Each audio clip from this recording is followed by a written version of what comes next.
নলবাৰীত বীৰ লাচিত সেনা অসমৰ সৈনিক সমাৰোহ। নলবাৰী জিলা পুথিভঁৰালত আজি বীৰ লাচিত সেনা অসমৰ সৈনিক সমাৰোহ কাৰ্যসূচী ৰূপায়ণ কৰা হয়। এই উপলক্ষে আয়োজিত সভাৰ আৰম্ভণিতে বীৰ লাচিত সেনা অসমৰ কেন্দ্ৰীয় নেতৃত্বক এক মটৰচাইকেল ৰেলীৰে আদৰি আনে নলবাৰী জিলা সমিতিৰ কাৰ্যকৰ্তাসকলে।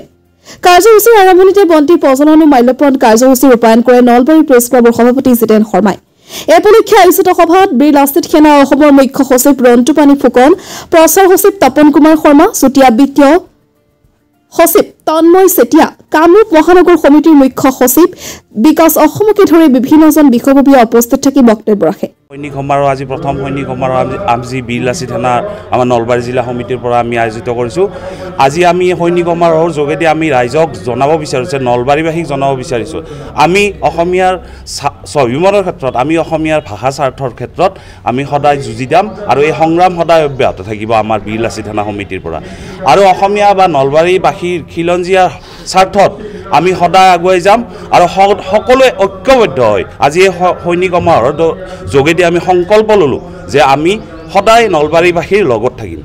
ইফালে কাশ্মীৰৰ পেহেলগামৰ লোমহৰ্ষক ঘটনা সন্দৰ্ভতো প্ৰতিক্ৰিয়া প্ৰকাশ কৰে বীৰ লাচিত সেনা অসমৰ নেতৃত্বই। অন্যহাতে ভাৰত ভূমিত থাকি পাকিস্তানৰ জয়গান গোৱা সকলোকো সতৰ্ক কৰি দিয়ে বীৰ লাচিত সেনা অসমৰ নেতৃত্বই। এই ঘটনাটো অনাকাংক্ষিত ঘটনা আৰু ইয়াৰ পৰা গোটেই সমগ্ৰ দেশবাসী ইতিমধ্যে ম্ৰিয়মান হৈ আছে। আৰু আপোনালোকে এইকেইদিন ছ'চিয়েল মিডিয়াই হওক বা বিভিন্ন ক্ষেত্ৰত দেখিছে যে দেশে সদায় এটা প্ৰতিশোধৰ যিটো দাবানল অন্তৰৰ কোনোবাখিনিত পুহি ৰাখিছে। আৰু সেইকাৰণে আমি বীৰ লাচিত সেনা মঞ্চৰ ফালৰ পৰা আজিৰ এই তাৰিখৰ ইয়াৰ পৰাই আমি এটা আহ্বান জনাব বিচাৰিছোঁ চৰকাৰখনক, যে ভাৰত চৰকাৰে এটা খুব শক্তিশালী ভূমিকা গ্ৰহণ কৰিব লাগে, সন্ত্ৰাসবাদৰ বিৰুদ্ধে এটা উচিত প্ৰত্যুত্তৰ দিব লাগে, যাতে আহিবলগীয়া সময়ত এনেকুৱা ধৰণৰ ঘটনা পুনৰাবৃত্তি নহয়। তাৰ কাৰণে খুব শক্তিশালী দৃঢ় আৰু ভৱিষ্যতলৈকে যে শিক্ষাকে এটা পদক্ষেপ তেওঁলোকে গ্ৰহণ কৰে, তাৰ কাৰণে আমি আহ্বান জনাইছোঁ। আজি নলবাৰীত আপোনালোকে দেখিছে খুব সুন্দৰকৈ সৈনিক সমাৰোহ কাৰ্যসূচী অনুষ্ঠিত কৰিছে। বীৰ লাচিত সেনা অসমে সদায় ঐতিহ্যৰ স্বকীয়তা ৰক্ষা এখন ধাৰাবাহিক যুঁজ সদায় চলাই আহিছে। জাতীয় জীৱনলৈ যেতিয়াই প্ৰত্যাহ্বান আহিছে, ভাষা কৃষ্টি সংস্কৃতিলৈ যেতিয়াই অশনি সংকেত নামি আহিছে, তেতিয়াই আপোচবিন এটা সত্তা বীৰ লাচিত সেনা সদায় সন্মুখৰ পৰা জাতিটোক সদায় নেতৃত্ব প্ৰদান কৰিছে। আৰু বিগত সময়ত কিছু ক্ষেত্ৰত আপোনালোকে দেখিছে যে বিভিন্ন ক্ষেত্ৰত বিজতৰীয়া উপাদানবিলাক আহি অসমৰ সমাজ জীৱনক অস্থিৰ আৰু আসন্ন কৰি তুলিছে। তাৰ বিৰুদ্ধেও জাতিটোক সজাগ সচেতন কৰিব লাগিব, এটা প্ৰবল জনমত আমি তৈয়াৰ কৰিব পাৰিব লাগিব।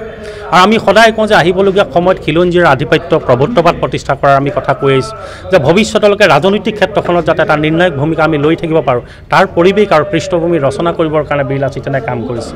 নলবাৰীতো আহিছে, ইয়াত যুৱকসকল ঐক্যবদ্ধ হৈছে আৰু ভৱিষ্যতলৈকে যিসকলে অসমীয়া সত্তাটোক বিচ্ছিন্ন কৰিবৰ কাৰণে, বহুদা বিভক্ত কৰিবৰ কাৰণে আৰু আমাক দুৰ্বল কৰিবৰ কাৰণে যিটো প্ৰতিক্ৰিয়াশীল চক্ৰ অহৰ্নিশে ষড়যন্ত্ৰত লিপ্ত হৈছে, তেওঁলোকৰ বিৰুদ্ধে এখন যাতে প্ৰবল আমি সংগ্ৰাম গঢ়ি তুলিব পাৰোঁ, তাৰ কাৰণে প্ৰবল জনমতৰ যিটো সজাগ সচেতন কৰাৰ গধুৰ দায়িত্ব আহিবলগীয়া সময়ত নলবাৰী জিলাৰ বীৰ লাচিত সেনা অসমে সেই দায়িত্ব নিষ্ঠা আৰু সততাৰে পালন কৰি যাব।